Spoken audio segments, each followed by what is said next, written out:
COVID-19 cases still pretty high in Texas.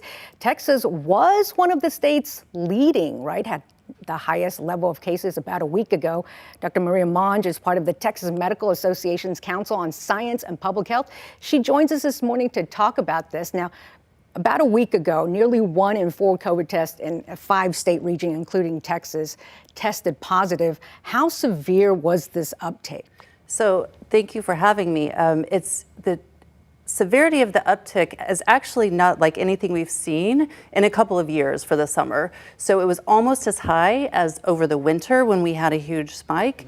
Then things kind of cooled off, and then this summer we've seen a huge resurgence of cases. Sure. For comparison, though, this variant, is it worse than the Omicron or not that severe? So that's a great question. Also, in terms of severity, Omicron, this is still related to Omicron. So we would call this a variant still of the Omicron. So it's extremely contagious, which is part of why we've had this really high spike about how contagious it is.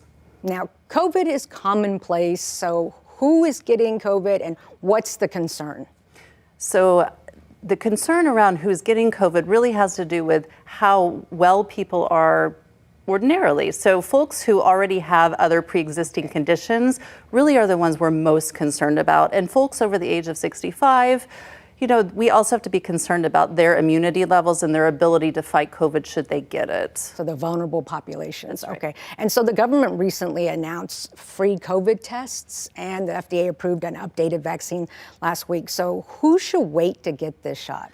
That's a great question. Waiting to get this shot really needs to be a conversation between yourself and your physician.